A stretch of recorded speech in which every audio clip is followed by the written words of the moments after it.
In this video, I'm going to show you a very simple marketing analysis tool that I use in all of my clients' funnels and lead generation campaigns that helps me to pinpoint the exact root of the problem super quick and then focus on fixing it even faster. And if you stay until the end of this video, I'm going to give it to you for free, this simple marketing analysis tool, which is really the simplest Google Sheet you've ever seen. But if you copy paste it into your business, I promise to you, you're going to start finding problems and bottlenecks in your marketing funnel. And then you can just spend, let's say, the next week on fixing it, and then voila, all of your problems are solved and your business is ready to scale to the next level. Hi, my name is Azim and welcome to my YouTube channel. I'm a marketing consultant, and in the last 10 years, I've generated my clients over $40 million in sales. And the reason why it's been relatively easy for us to do so is because I've always pursued a very data-driven approach to everything business related. And I've opted in for this data-driven approach, especially when things came to our lead generation campaigns and operations, which is why also my friends and clients keep jokingly calling me the numbers guy. And in the next few minutes, I'm going to show you this data-driven approach of mine to figure out your lead gen problems and then how to scale your business super quick. But first thing is first, let's actually define what lead generation is. In my humble understanding, lead generation is the process of attracting new eyeballs, people, also what is called leads, to your products and to your services. Which is why the formula for any sort of lead generation campaign, well, 99% of them, is actually the same and is very simple. It is results equal eyeballs, which is the leads that actually see your offer, multiplied by the conversion rate. And this formula and way of thinking, again, can be applied to any sort of lead generation campaign, be it cold calling, if you run ads, if you run a webinar funnel, or even if you're sending out cold emails, even if you DM people on LinkedIn, it's always the same. And we can actually look at some very quick examples of what it would mean or how this formula would play out in different scenarios. Now, for example, if you're running ads, your results will equal 1,000 clicks multiplied by the, let's say, 10% conversion rate, and that means you will generate 100 leads. If you're sending out cold emails, it is 1,000 people that you send out your emails to multiplied by the, let's say again, the same 10% that click on your email and then book a sales call with you. If you're doing cold calls, it's 1,000 cold calls multiplied by the 10% of people that you book meetings with. So like you see, it's the same thing. Another interesting thing is, depending on the type of funnel you run and the complexity, you can also have multiple types of leads. So you can have one lead or one point of conversion, or you can have multiple. So for example, if you say you're running a very simple lead generation campaign where you're sending out emails to people, let's say with a case study, and the link in that case study is to book a call with you, the conversion point is, you can say there's multiple, but they're really only one. When people click on the case study and then they watch the case study and they book a call with you. But on the other hand, if you run a more complex sort of funnel, let's say if you run a VSL funnel, VSL stands for Video Sales Letter, where people have to click on your ad, go on the landing page, read the description, headline, and then opt in to watch a free video and then book a call, well, then you have two main points of conversion, don't you? The first one being is when people click on the ad and land on your landing page, and then they have to opt in to watch the video. That's conversion number one, or lead number one, lead type really number one. And then the next one is when they watch the video and then book a call with you. And obviously the first one is always going to be higher than the second one. This is how it works, and that's why it's called a funnel, guys. This is it. It's a reverse pyramid, right? The more people you can translate to the next offer step by step, the better your funnel is. So this way of thinking, as you can see, is very agile. It's really about understanding the principles, and once you understand the principles, then you can really apply it to anything. Look, if you know that power equals force times velocity, then you can apply it to construction work as much as you can apply it in boxing. You get the gist. And by the way, in this video, I'm only going to be talking about lead generation and how I use this data-driven approach to figure out bottlenecks in lead generation and marketing campaigns. But in the other videos in this series, I'm also going through how to create an amazing offer and how to understand, let's say, your average order value, customer lifetime value, how it affects your overall marketing campaigns. I'm also discussing how to do troubleshooting for your sales systems and for your sales team performance. So make sure to check out the rest of the videos in this playlist. And if you're just watching this video as a standalone thing, after watching this video, go onto my YouTube channel and there's a playlist that's going to be called How to Grow Your Business. Click on that playlist and then watch the rest of the videos. All right, now that we know the principles, let's actually talk about how I assess and troubleshoot these lead generation campaigns so you can copy paste it into your business and scale at a very rapid pace. So the important thing here to understand is that while the base formula for lead generation is very simple, again, eyeballs equals conversion rate, each one of these variables, they're constants. Eyeballs and the conversion rate, these constants, they also have a set of variables which are micro KPIs that allow you to basically troubleshoot where the problem is. Is it in the traffic part of it, or is it in the conversion part of it? So for example, if you run ads, the eyeballs or the traffic part consists of multiple KPIs such as cost per click, CPC, cost per 1,000 impressions, CPM. It can be CTR, the click-through rate. You get the gist. And then the conversion piece has also multiple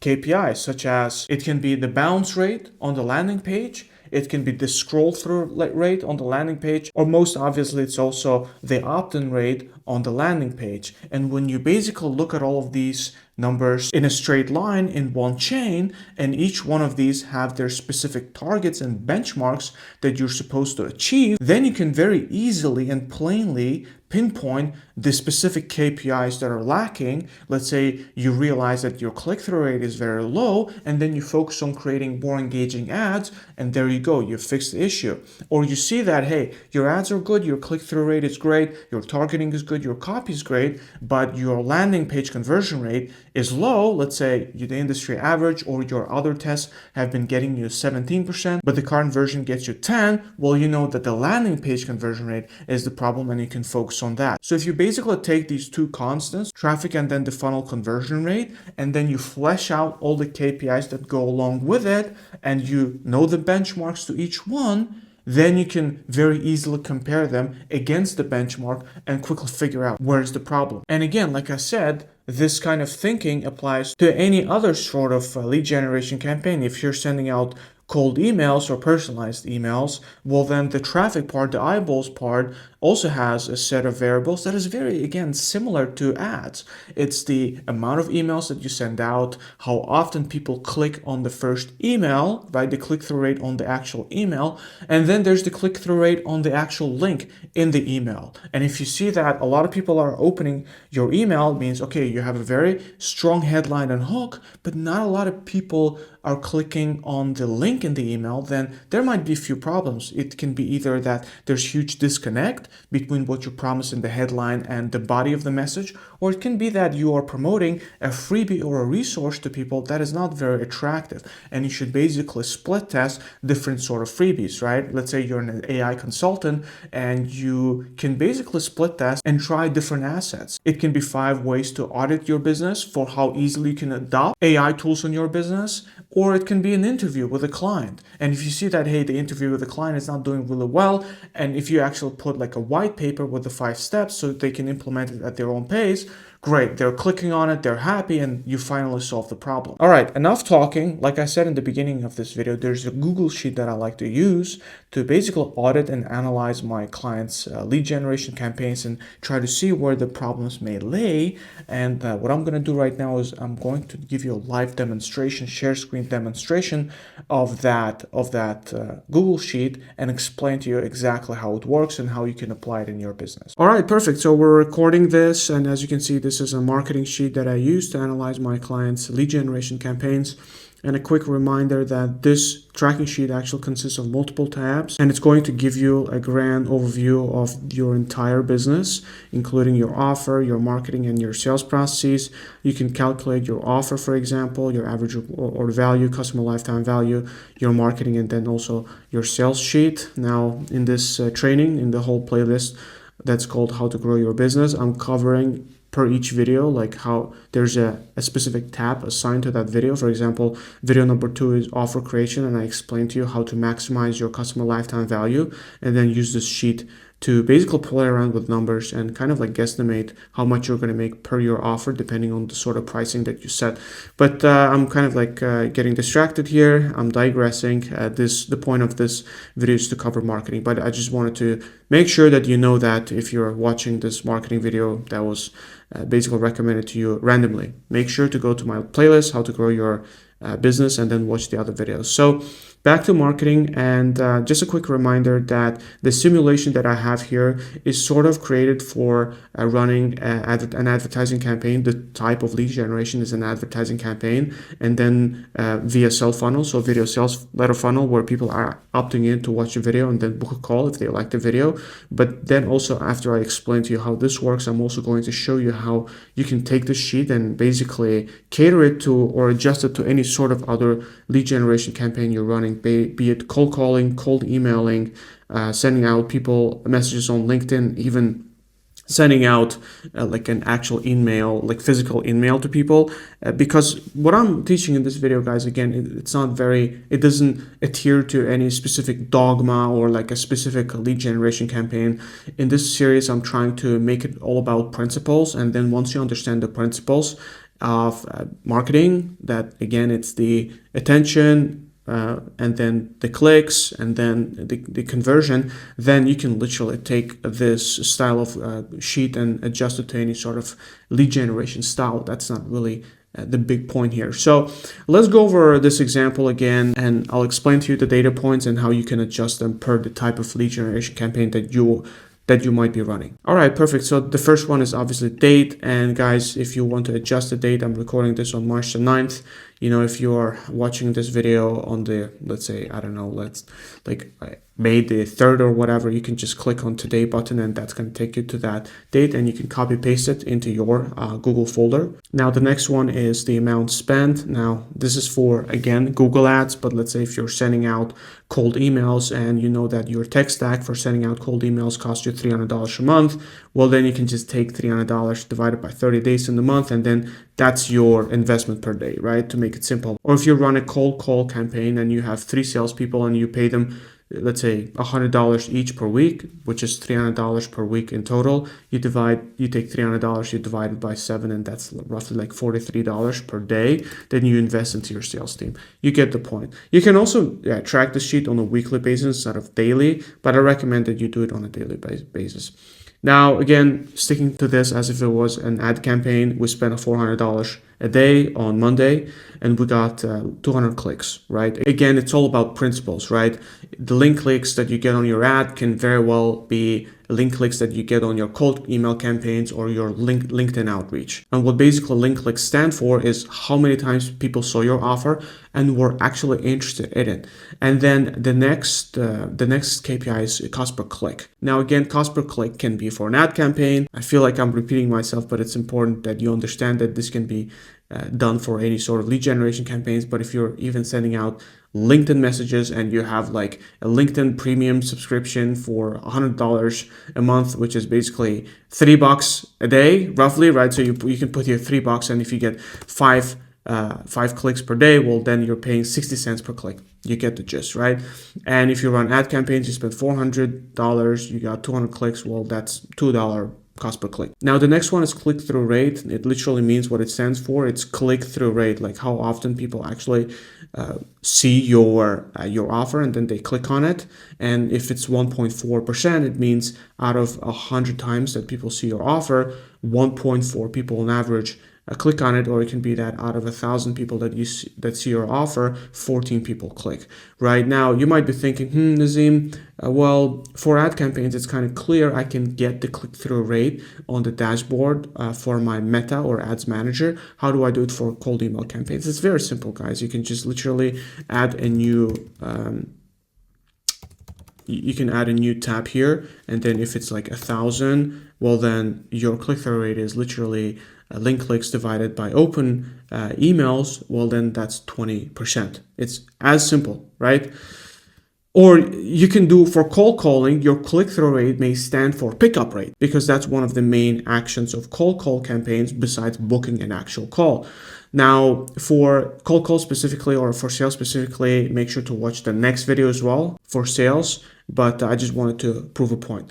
Now, the next one is going to be registrations, and this one depends on the complexity of your funnel. If you run a very simple funnel where people click on the link and they just go watch your video sales letter without having to opt in into anything and they just book a call, you don't really need registrations or cost per lead. And lead is basically when someone leaves their contact information in exchange usually for a freebie, and then the next conversion point would be actual booking a sales call or even buying something. Now, if you run a very simple funnel where you basically send a direct link to book a call, or you don't make them to opt in for anything in your advertising funnel, well, you can just delete these, right? You can just delete these and then have the calls booked immediately. But a lot of people I know in the high ticket space, even for agencies and coaches and consultants, even for SaaS offers, they run basically double conversion funnels where they first lock in and secure a lead's personal info so that they can basically send extra emails or extra marketing communication media in case they don't book a call. And that's why they basically have the registrations, right? Or you can even call it opt-in, for example. Now, if they opt in 14 times, your cost per lead is how much you spend in grand total on your campaign that day versus how many opted in, so $29. And one more thing I didn't mention, and it's a good time to mention it now, it's very important that you have very clear benchmarks for the most important KPIs. So cost per lead is one of them. It's essentially, the lower it is, the better. Now, other vital KPIs is basically the funnel conversion rate. How many people out of 100 that see your offer actually click and book a sales call or make a sale? And then there's other conversion points that I'll explain in a second. But cost per lead, as simple as that. Now, cost per lead, again, if you're running like a more simple funnel, right? Let's say like you're sending out cold emails. Again, this doesn't exist, but what's going to exist is the next step in the funnel, which is calls booked. Now, calls booked is, again, my videos a lot of times, 99% of the times, is for you guys are online service based businesses, right? Again, agencies, high ticket offers, coaches, consultants, even SaaS that sell enterprise level service, and you don't normally sell these items or these products and services you have over on like a checkout page. You usually sell them on the phone. That's why in a lot of my examples, the main conversion point is the call booked. Now, the call booked, again, is the most important stat you will ever have, and that's why, again, you have to have a specific benchmark for it. Now, and an interesting connection or link to previous videos that I recorded, cost per call, to calculate cost per call, you need to understand your average order value for like the upfront sales you make, because if you don't know this, you cannot just make up a random number for cost per call. It all needs to be connected, and that's basically the basis of all of my lessons and teachings that I make on this YouTube channel, because you have to reverse engineer this thing. Right? First, you have to understand how much money you make, and then you have to understand actually how often can you sell it once you get people on a sales call, and then you understand how many leads you actually need to get on a sales call to close a sale and to make this much money up front and this much money in the lifetime value, and then based off of that, you calculate your cost per call. So, for example, let's do real quick math. If you're making $5,000 on upfront value, I'm not going to talk about customer lifetime value here because for the purpose of this video, I just want to make sure that you're profitable on the front end. But if it's 5K that you make on the upfront, and then you say, okay, cool, with all of my expenses, I'm willing to invest 2K into actually acquiring a client, and then my sales conversion rate is, let's say, 25%. Right, 25%. This means I need roughly 4 leads to close one sale. Now, obviously, a lot of times people are also going to no-show and not buy immediately. So let's say you need 6 sales calls booked to actually make a 2K sale, and then very simply, you can literally take 2K, you divide it by 6. Now, this is your cost per call benchmark, right? You need to aim for this number and if it goes above this, so it's $350, $400, or God forbid even higher, I can guarantee you're going to be basically surpassing the allowed limit for your upfront acquisition costs, right? So As you guys see, it's all about principles and agility, right? And this is for ads. If you run cold emails, it's the same thing. It's absolutely the same thing. If you say, hey, I'm investing $300 in my tech stack, for example, but this is cheap, but I also have basically admin staff that I have to feed and etc. And this is actually not $300, but I have like $3,000 in running costs. Okay, again, you can use this number to calculate how much money you're willing to pay to get an extra sale, right? Now, again, cost per calls booked, you should have a benchmark for this as well. Now, you might be asking what benchmarks or kind of like what goals I recommend in the high ticket space if you're running a video sales letter funnel or any sort of marketing funnel that has an educational piece of content and then people opt in. I would say anything around 10-15% is considered very good. Back in the days when webinars were very prominent, 5% used to be considered very good on automated webinars, that is. Now for video sales letters, if 10% of people that actually opt in to watch your videos actually book a call, I think you're doing very fabulous, right? So if your cost per lead is, let's say $29 or $38 on average, and your calls book rate is 10%, right? Well, hey, you're looking at $380 per cost per call, right? Now, obviously in this example, that would not be so good. This is just a random example. And if your cost per call is $250, like the benchmark on it, well then you'll have to improve something else in your funnel, right? You either have to work on the ads or the conversion, basically like a landing page conversion rate. You might have to work on your video sales letter, or you actually might have to work on your sales rate, because if you can bring that up, then that's going to allow you to basically have to be a bit less lenient and less strict on your ads, right? If you're just closing a lot more sales than normal, well, then you can get away by spending a bit more on your ads. Now, how to figure that out, I highly recommend you watch the first video in the series. It's called 3 Steps to Growing Your Business, I think.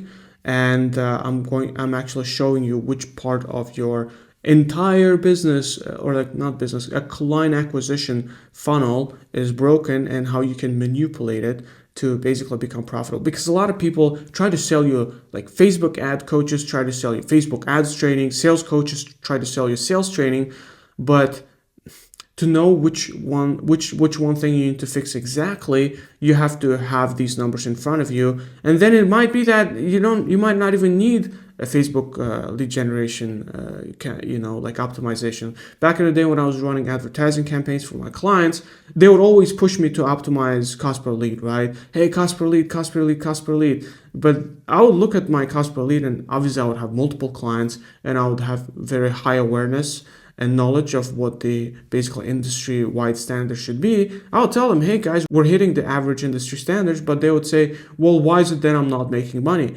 Well, unfortunately, back in the day, I wasn't the marketing and sales consultant I am now. That was like 7-8 years ago. If I knew what I know now back in the day, I would have looked at their sales rate, and their sales rate would be like freaking, I don't know, like the same 5-6%, instead of it being at least 15-20%. And then I would have told them, hey, it's your actual sales rate, right? So that's why it's all a part of one complex kind of like thinking process.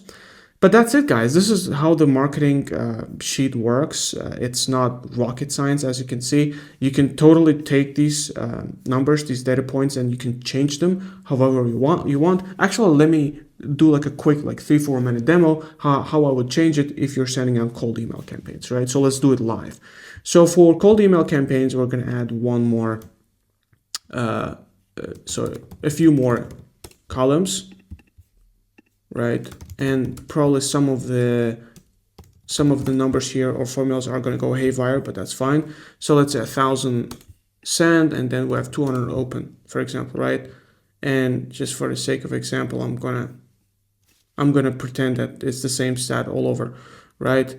Now, sorry, boom, there we go. So for example, and we have, let's say 50 link clicks, right? Now your CTR would be 20%. Your cost per click would obviously be, now see, we have to change, would obviously be $8 because you sent $400 and you got link clicks, 50 link clicks. Now that's it, right? Now if you're sending them to an opt-in, right, where they have to opt in to watch a case study, and let's say 20 people opted in, well, great. It's the same thing. You're getting $20 per opt-in, and then your funnel conversion rate, which is actually one statistic I didn't cover in the previous example. Your funnel conversion rate is actually how often people that visit your opt-in page convert, right? So if it's 40%, that means essentially 50 people visited. Out of the 50 people actually came to visit your opt-in page, not the sales call book rate, because that's another stat here. But out of the, let's say, 50 people who came in to look at your opt-in offer, the freebie, right? 20 people opted in, which is 40%. Now, for calls booked, as you can see, it's the same thing across. I mean, nothing else needs to be changed, right? How many people booked a call, etc., etc. So again, word of advice, make sure that you actually spend a bit of time on trying to come up with the most realistic benchmarks for these KPIs, because they really matter. And actually, there's this saying, if the fish starts rotting, it starts rotting from the head. Again, if your funnel's melting down, it's most likely for two reasons. Number one, you're not tracking numbers, and that's a no-no. You have to be always, again, a data-driven business owner, a data-driven marketer, or sales manager for that matter. And then number two is probably most likely, if you are tracking data and it's still not kind of like aligned or it doesn't make sense, probably you've miscalculated your goal benchmarks. You probably were a bit more generous than you should have, and let's say your cost per lead, you couldn't afford $25, you probably could only afford 20, but you just did a miscalculation, right? Again, to not miscalculate, everything starts with how much money you make, and then also what's your sales rate, as in how many sales opportunities you need to close a sale, and then that gives you an idea how much money you can spend per one sales call's booking. So again, for example, if what you're selling is 10K and you're willing to spend 2K to get that sale, and your sales rate is 20%, which would be fantastic. That means you need 5 sales calls to book a sale, but always add an extra 20% to factor in no-shows and such. So let's say it's 7. Okay, well then it's 2K divided by 7. Actually, as you can see, it's very simple math, but most people don't even do that. Not because they're lazy, but because they miss these principles, this knowledge of principles, which I'm teaching you today. But that's it, guys. That's it for the sheet. And I'm going to reverse the whole thing back so that when you come here, you can actually get access to this sheet exactly and copy paste it into your business. All right, and this is how you can use a very simple Google Sheet and a data-driven approach to find and figure out bottlenecks in your marketing funnel, troubleshoot it, and then focus on fixing them so you can scale your business at a very rapid rate. And again, a reminder that this video on marketing and lead generation is a part of a greater series, and in the next video I'm actually going to talk about how to do the same thing with your sales and your sales team. So make sure to subscribe to be notified when that next video comes out, and if it's out already, simply click on the next button right away and watch the next video. But one more thing before you do that, please give this video a thumbs up. And look, if you run an online service-based business and you have a high-ticket offer, let's say you're a coaching company, a consulting company, an agency, or even SaaS, and you're looking to grow your business, but your business has sort of plateaued at a certain level and you don't know what's the next step to take to get it to $1 million per month, then go to nazimconsulting.com and apply for a free audit, where I'm going to be using simple tools like this to basically audit and understand your business, and then to give you the roadmap that you need to succeed and scale your business to that next level. So again, nazimconsulting.com, make sure to check that out, and I'll see you in the next video. Thank you.